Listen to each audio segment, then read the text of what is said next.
اعوذ باللہ من الشیطان الرجیم بسم اللہ الرحمن الرحیم السلام علیکم ورحمۃ اللہ وبرکاتہ۔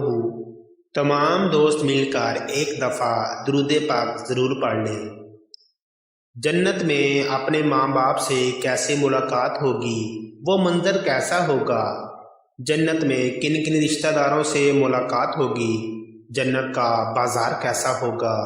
کیا جنت میں دوستوں سے بھی ملاقات ہوگی؟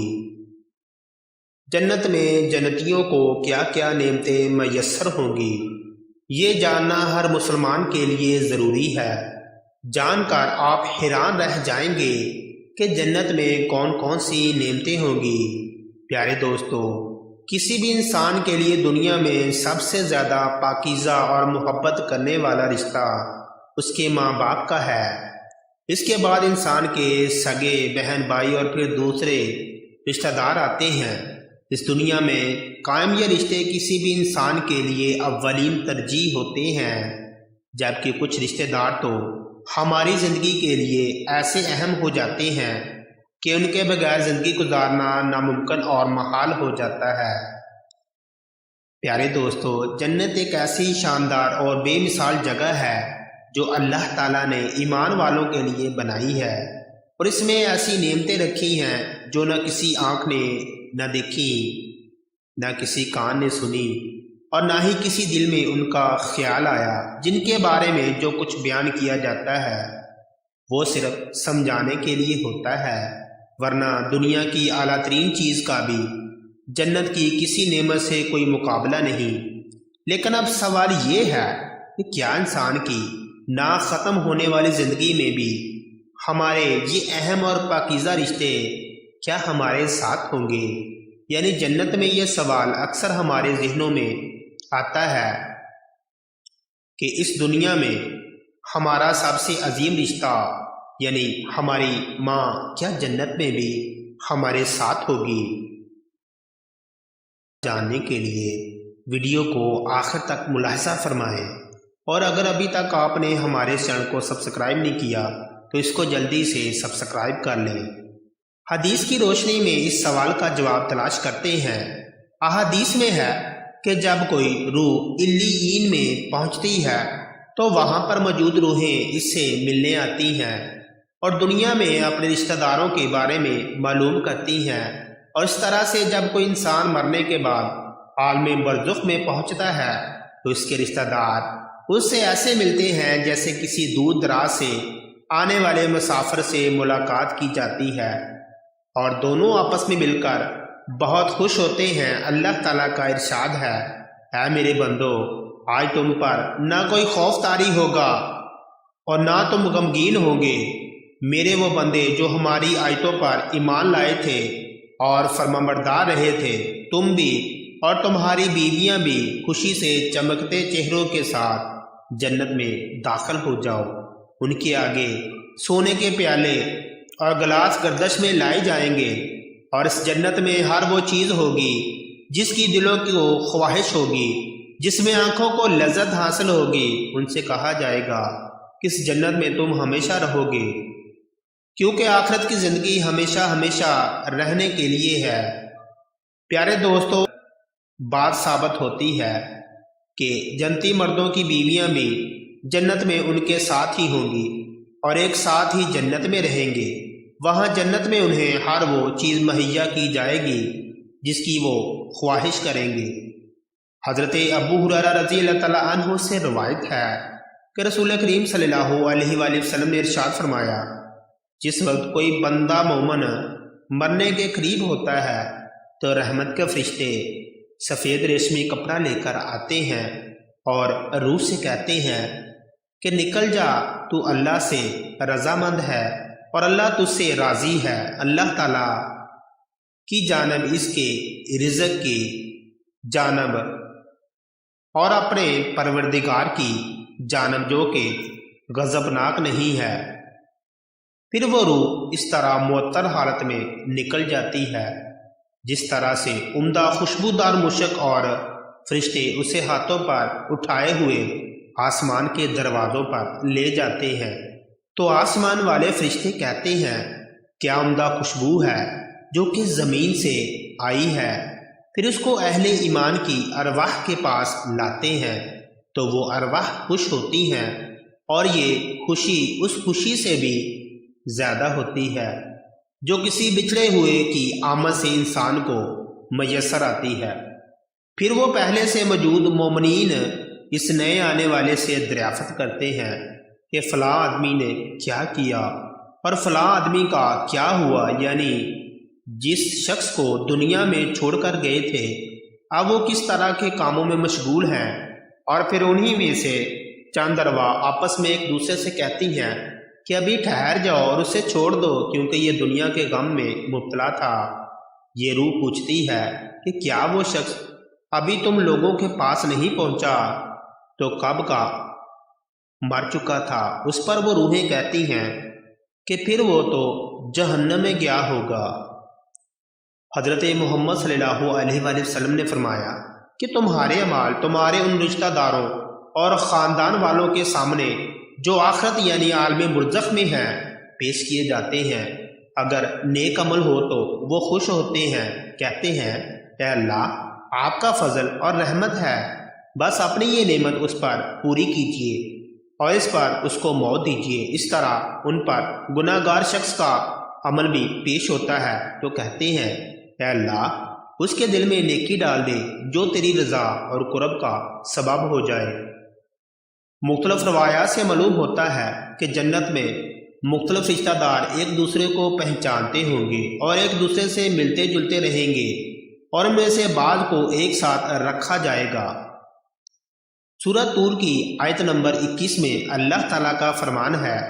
اور جو لوگ ایمان لائے اور ان کی اولاد نے بھی ایمان میں ان کی پیروی کی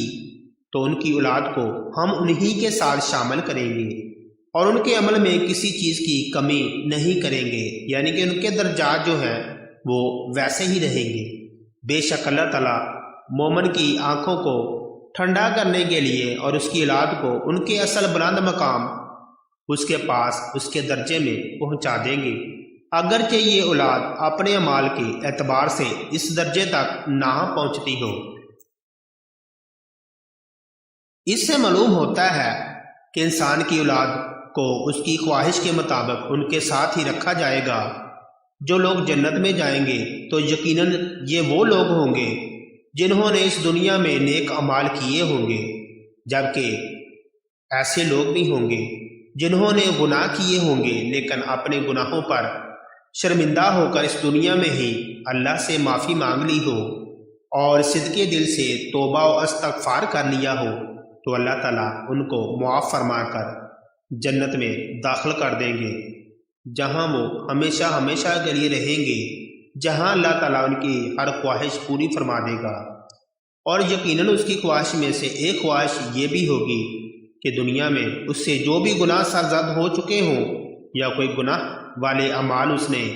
کیے ہوں تو اس سے وہ تمام اعمال بلا دیے جائیں، کیونکہ جنت امن اور سکون کی جگہ ہوگی جہاں منفی خیالات اور غم غصے کی گنجائش نہ ہوگی، اور ایک مومن اور جنتی کے لیے ہر طرف خوشحالی ہی خوشحالی ہوگی، جیسا کہ سورہ بقرہ کی آیت نمبر 25 میں اللہ تعالیٰ ارشاد فرماتے ہیں، اور جو لوگ ایمان لائے اور نیک عمل کرتے رہے ان کو خوشخبری سنا دو کہ ان کے لیے جنت کے باغ ہیں جن کے نیچے نہریں بہہ رہی ہیں، جب انہیں ان میں سے کسی قسم کا میوہ کھانے کو دیا جائے تو کہیں گے یہ تو وہی ہے جو ہم کو پہلے بتایا گیا تھا اور جس کا ہم سے وعدہ کیا گیا تھا۔ انہیں ایک دوسرے کے ہم شکل میوے دیے جائیں گے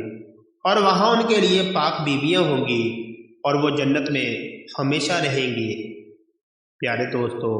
ایک اور حدیث میں ہے کہ رسول اللہ صلی اللہ علیہ وآلہ وسلم نے فرمایا، جب اہل جنت میں داخل ہوں گے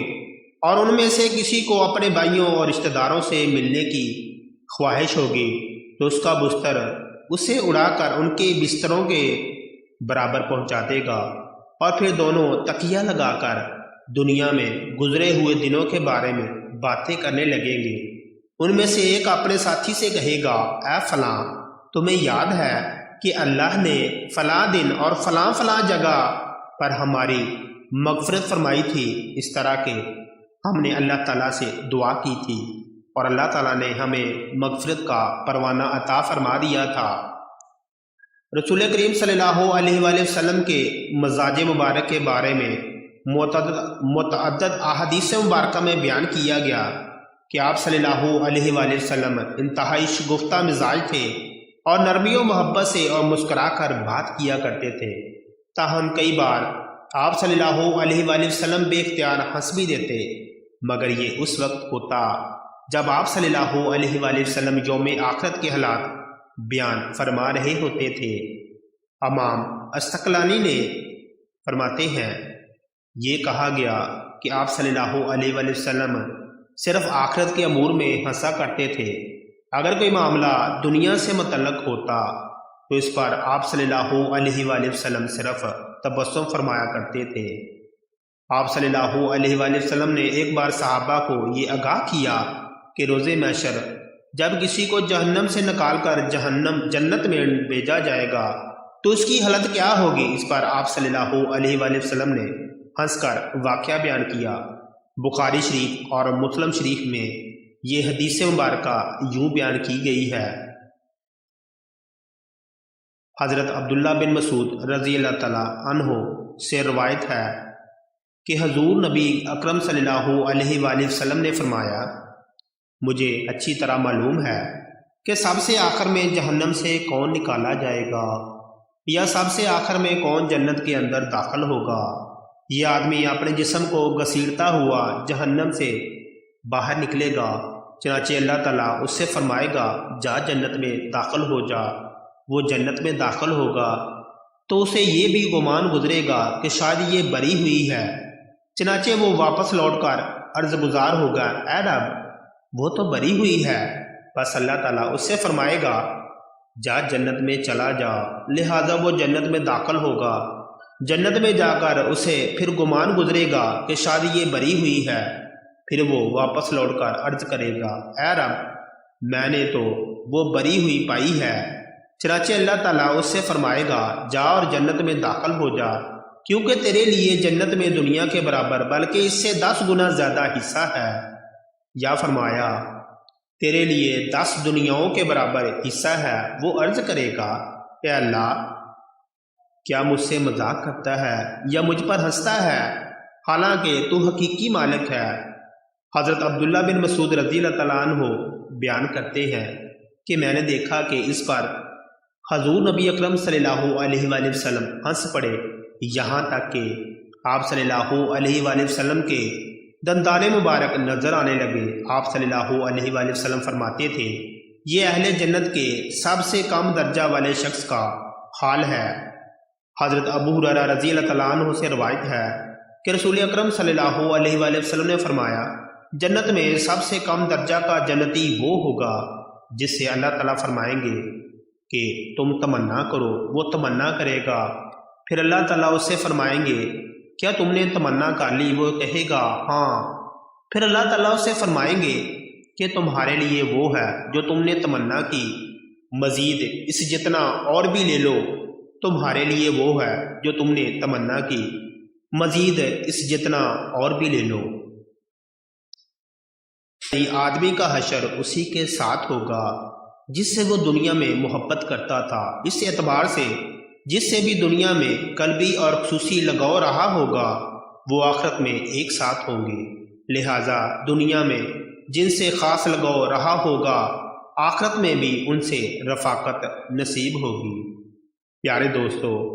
اس سے پتہ یہ چلتا ہے کہ اگر کوئی نیک روح ہوگی تو وہ عالم برزخ میں بھی اپنی جیسی نیک روحوں سے ملاقات کرے گی اور ان کے ساتھ رہے گی اور اپنے رشتہ داروں کو پہچانیں گی اور ان کا انتظار کریں گے اور جنت میں بھی ان کے ساتھ ہوں گے۔ دعا ہے کہ اللہ تعالیٰ ہم سب کو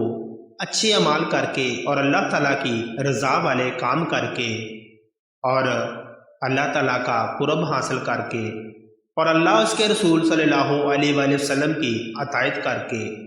جنت میں اعلیٰ مقام نصیب فرمائے، آمین ثم آمین۔ پیارے دوستو،